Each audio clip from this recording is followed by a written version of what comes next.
Aleluya, aleluya, el Señor es nuestro Rey. El Señor esté con vosotros. Lectura del Santo Evangelio según San Juan. En aquel tiempo, muchos discípulos de Jesús, al oírlo, dijeron: «Este modo de hablar es duro. ¿Quién puede hacerle caso?». Adivinando Jesús que sus discípulos lo criticaban, les dijo: «¿Esto os hace vacilar? ¿Y si vierais al Hijo del Hombre subir a donde estaba antes? El Espíritu es quien da vida, la carne no sirve de nada. Las palabras que os he dicho son espíritu y vida, y con todo, algunos de vosotros no creen». Pues Jesús sabía desde el principio quiénes no creían y quién lo iba a entregar.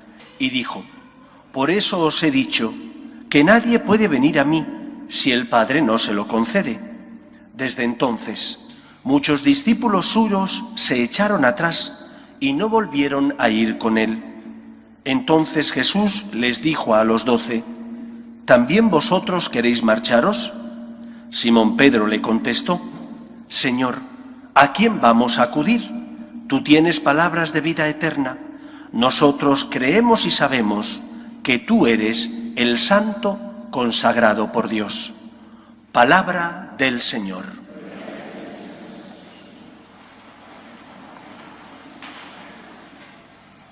El Evangelio de hoy nos habla de las consecuencias que tuvo ese discurso que venimos leyendo a lo largo de todo este mes, el discurso del pan de vida, donde Cristo dice: «Quien no come mi carne y bebe mi sangre, no tiene vida». Aquello de comer y beber su sangre no fue entendido por la mayor parte de sus discípulos, de forma que muchos de ellos reaccionaron, como hemos escuchado en el Evangelio, dejando a Jesús porque no le comprendían, porque no entendían aquello que él les quería transmitir. Sin embargo, un grupo, los 12, no fue así, se quedaron con Cristo. Y Pedro, al igual que ocurrió en la proclamación de Cristo como el Mesías que realiza Pedro en el mar de Galilea, Pedro es el que toma la palabra y dice: «Tú eres el ungido del Señor». ¿Por qué razón Pedro, humano como el resto de los discípulos, miedoso, temeroso como ocurrió cuando prendieron a Cristo, que se marchó y abandonó al Señor, por qué razón, sin embargo, en esta ocasión y en otras, Pedro confía en Cristo y declara que es el Señor, el Mesías y el Salvador? ¿Por qué? ¿Qué ha ocurrido en su vida, en su itinerario personal y espiritual, para que él, a pesar de los problemas de la vida, de no comprender a Cristo, dijera: «Me fío de ti, Señor, creo que eres el Salvador»? Otros habían visto lo mismo que él, otros habían compartido como él las palabras de Cristo, habían visto los milagros. ¿Por qué él fue fiel, mientras que otros no lo fueron? Creo que es importante verlo, porque también nosotros tenemos problemas. ¿Quién de nosotros no tiene dificultades? ¿Quién de nosotros puede decir que entiende siempre a Dios? ¿O quién de nosotros puede asegurar que no ha pasado o va a pasar por una noche oscura de sequedad espiritual, donde a lo mejor venir a misa no te dice nada, donde vienes a rezar y no experimentas nada, donde sientes esa noche oscura que a veces atraviesa el alma? Para nosotros que tenemos problemas, para nosotros que vivimos con personas que tienen problemas y que tenemos que intentar llevar esperanza, creo que es importante responder por qué Pedro se fió de Dios y no actuó como el resto que le dejaron. Y hay dos razones fundamentales. La primera es: ¿de dónde venía Pedro? Pedro era un judío y el cristianismo hunde sus raíces en el judaísmo. Y esto es algo que no podemos nunca olvidar. El cristianismo no deja a un lado el judaísmo como si fuera algo que no es bueno. El cristianismo es el culmen del judaísmo.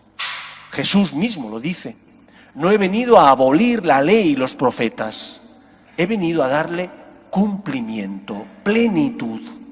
No se puede ser buen cristiano si no tenemos los cimientos de la revelación de Dios en el Antiguo Testamento, si no tenemos ese pozo que dejó el judaísmo en la historia de la salvación. Y por eso la primera virtud que debe vivir un judío y también un cristiano es la siguiente: Dios es el Señor. Que Dios es el Señor significa que es el dueño de todo lo que existe, también de ti. Que te ha dado el don de la libertad, es cierto, pero te ha creado. Y porque te ha creado, tú eres obra suya. Y porque eres obra suya, tú tienes deberes para con Dios. También tendrás derechos, pero de esos habla todo el mundo. De los deberes nunca. Tienes deberes para con Dios. Y cuando no comprendas algo, lo primero que tienes que plantearte es: ¿no puedo dudar de Dios si es mi Señor? Cuando no comprenda los planes de Dios, buscaré ayuda, buscaré esperanza en Él, vendré a pedirle, pero no cuestionaré que Dios me quiere y me ama si te ha creado. ¡Qué razonamiento tan necio! El de aquel que en cuanto no comprende a Dios, lo primero que hace es insultar a Dios, retar a Dios, cuestionar el amor de Dios. Pero si Dios te creó por amor, ¿qué obligación tenía Dios de crearte? Imaginad que tuvierais una deuda grande, económicamente hablando, y que alguien, de motu propio, sin que tú le pidieras ayuda, te dijera: quédate tranquilo, voy a condonar tu deuda y pagar la deuda que tú debes. Cuando esa persona hace algo que tú no comprendes, ¿dudarías de él? Pero oye, que ha pagado la deuda sin que tú se lo pidieras, que te ha condonado la deuda. ¿Te fiarías de él y dirías: no puedo dudar? No sé por qué razón esta persona ha hecho eso, pero pagó mi deuda. Y aquel acontecimiento durante toda mi vida marcará nuestra relación. ¿Por qué con Dios no? ¿Por qué siempre dudamos del Señor en lugar de estar agradecidos y de decir: me ha creado, en el colmo del amor envía a su Hijo al mundo para salvarme, me tengo que fiar de Él, aunque no comprenda a veces los planes de Dios? Mi fe en Dios no depende de que le entienda, de que Él sea como yo y por lo tanto pueda comprenderle plenamente. Mi fe depende de la experiencia que tengo, de que me quiere y me ama, y me tengo que fiar de ese acontecimiento. Primera razón por la que Pedro manifestó: ¿dónde vamos a ir, Señor? Solo tú tienes palabras de vida eterna. Pedro había sido educado en el judaísmo. Y la primera enseñanza que el judío aprende es: solo Dios es el Señor. Escucha, Israel, a un solo Dios adorarás y a Él solo darás culto. Si Dios es Dios, no puedes tratarle como un cualquiera. Aprende esto, porque no nos lo han enseñado. No sois culpables, somos culpables. Los sacerdotes, los que hemos enseñado a los catequistas, que no hemos transmitido esta verdad, la de que Dios es el Señor, y nos han enseñado: Dios es tu amigo, Dios es un colega. ¿Cómo que Dios es tu amigo o un colega? Dios es el Señor. Es la primera gran enseñanza que se desprende del Antiguo Testamento. Y sin estos cimientos no hay edificio espiritual que no se venga abajo cuando hay problemas. Segunda enseñanza que tenemos que aprender de Pedro. ¿Por qué Pedro se quedó con el Señor?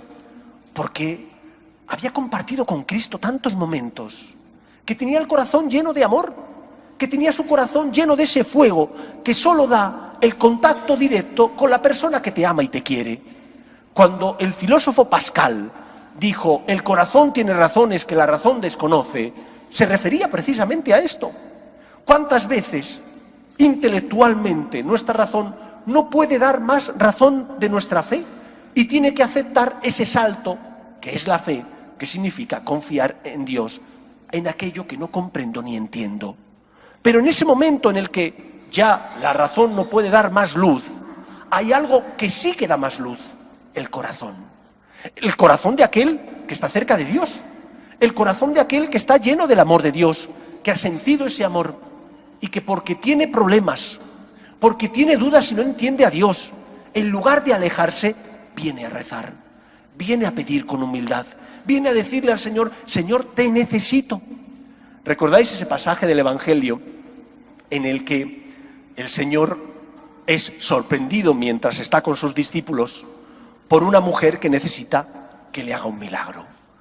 Y Jesús, para probar la fe de sus discípulos y enseñarles que hay que fiarse de Dios, le dice a la mujer: no está bien echar el pan de los hijos a los perros, porque no era una judía la que pedía el milagro. Y entonces la mujer, que sí tenía fe, le dice: sí, Señor, tienes toda la razón. No le dice a Jesús: oiga, que usted me está llamando que soy un perro, ¿cómo me pone usted en esta tesitura? No, ella sabe que no tiene derechos, sabe que está pidiendo un favor. Y entonces le dice: sí, Señor, tienes razón, pero también los perros se comen las migajas que caen de la mesa de los amos. Es decir, si tienes problemas, no vengas a retar a Dios, ven a pedirle ayuda.